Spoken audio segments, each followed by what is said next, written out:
Being in the city comes with it certain restrictions.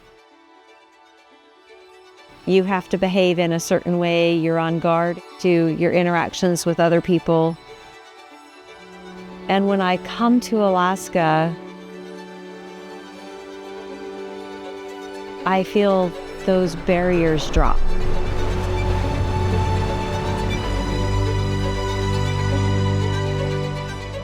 We have 41 Stabicraft on site. 3 of them are privately owned because guests came and fell in love with the boats and said, how do I get one of those? The atmosphere in which we developed the business has never left it. It was never to be a financial enterprise, and that still has not changed.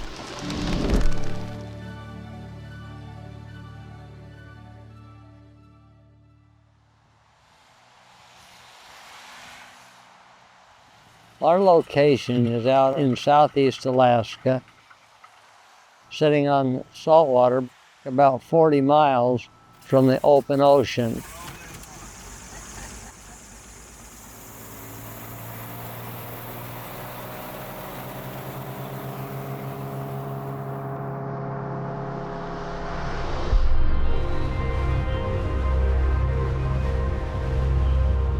In truth, there are not a lot of good water sources. You can have 2 or 3 weeks during the summer where there's no rain at all. You can have periods of time where it rains every day. It's just the makeup of it.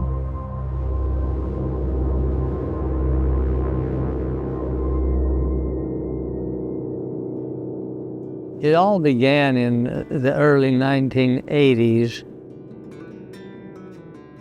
We were living in Juneau, and a fellow wanted to bring some 16, 17, 18-year-old young men on a high adventure fishing in Alaska.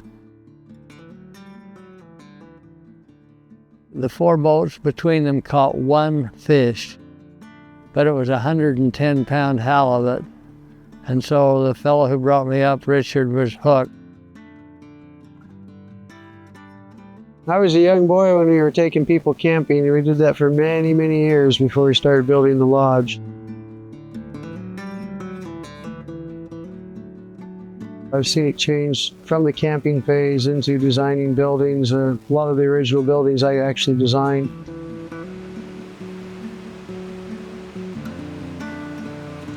Part of our process here is the price that people pay includes the processing of their fish, filleting them, vacuum sealing them, and freezing them, so they take them home as checked bags.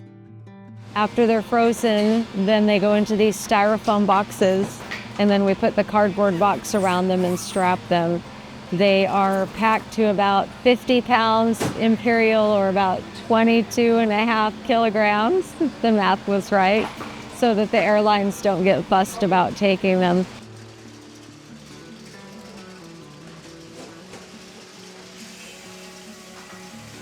We have all the repair parts because we're remote and we don't have any idea what's going to break. So we keep everything in stock, and then we have a full mechanic shop back this way, a full carpenter shop, plumbing shop, so that we can take care of everything that might come up. We take care of all the hard things behind the scenes. You be a logistics company with a fishing habit in remote Alaska.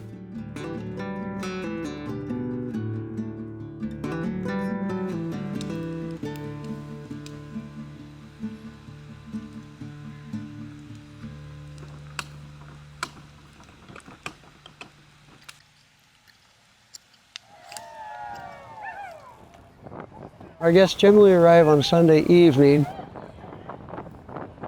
and then they'll fish Monday through Friday, going home on Saturday.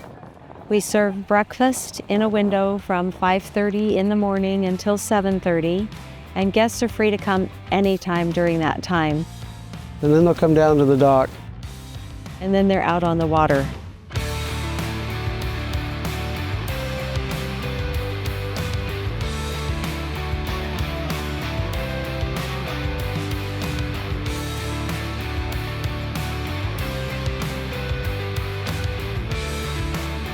guests really can do as they choose to do.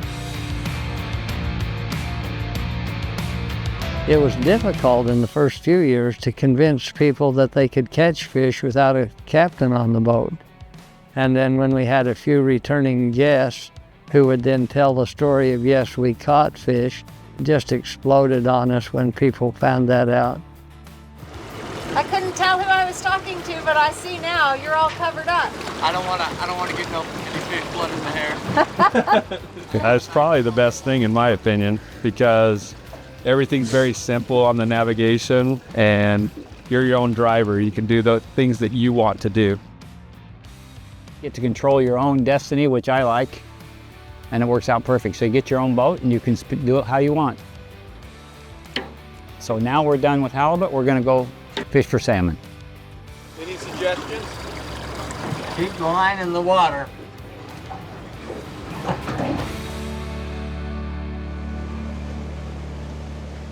Well, I want to backtrack just a little bit because I think the pivotal point for us with the lodge has to do with Staby.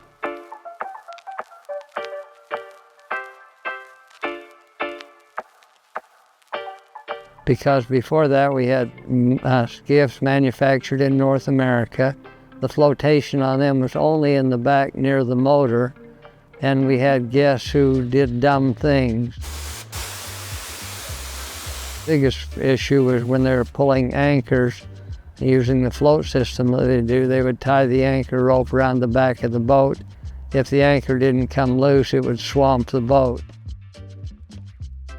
The boat actually rolled over. Our safety boat was right there and picked them right off, and then immediately the boat sank. And we recognized that in this environment, the water temperature is such that hypothermia is a real concern, that it was just not a good idea to put guests in a boat that was unsafe. And so Doc and Linda, my mother and father, they decided to visit all of the boat manufacturers along the Pacific Northwest. And we found a 14-foot Staby and a 18-foot Staby. We tried them both out. The 18-foot wasn't configured right. The 14-foot was way too small. But the concept worked.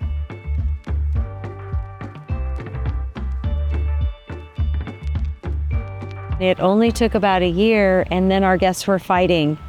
Can I just slide you a little extra money? I want one of those new boats. Last night when she got here, I said, after being on this boat for 3 days, it's like, if I can't get on one of these boats, you can just put me the next year because I'm not going to come.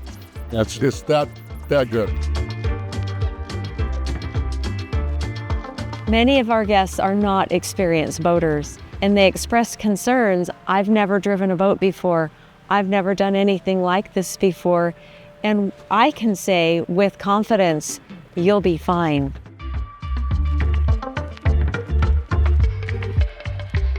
Stable as can be.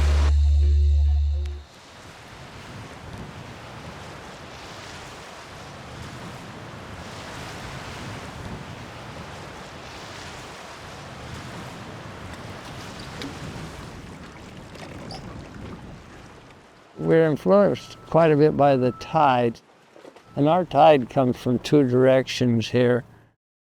It comes from the south and it comes from the west, and where it meets we have tremendous upwelling.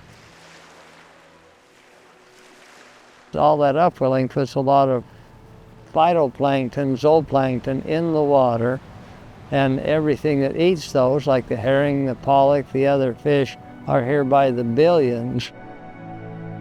Everything that eats the filter-feeding fish are here in large numbers too. We have one of the largest concentrations of humpback whales in the world.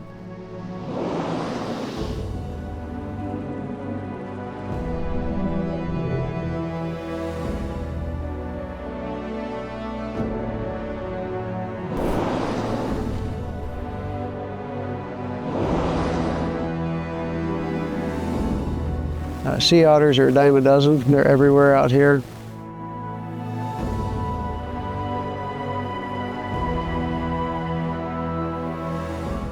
Your eagles are coming down, snatching things out of the water with their talons.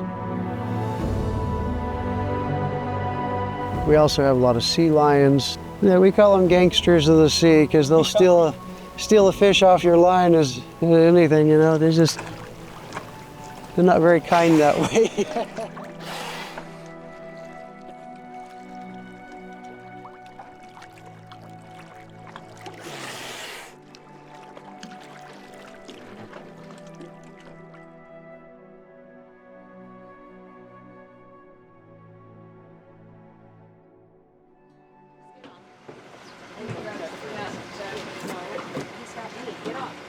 I'm just steering the hose out, sis. Siblings, can you tell?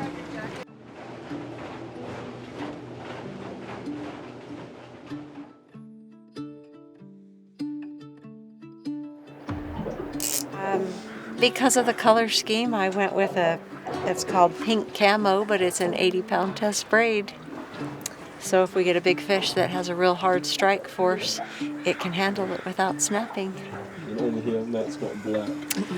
Yeah, I try to keep things simple. That's what brings the big fish out. So it turns out the fish do not care at all. So We'll see. Got a fish on right quick. Get it on the way down. Fish on! Dogs on. The atmosphere in which we developed the business has never left it. It was never to be a financial enterprise, and that still has not changed.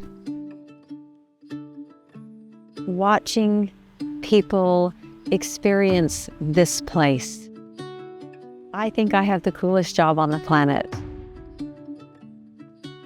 We view ourselves as stewards of this wonderful place and this wonderful experience. And so if I do well in my stewardship, people are successful, and that makes me feel good. We do these amazing things here.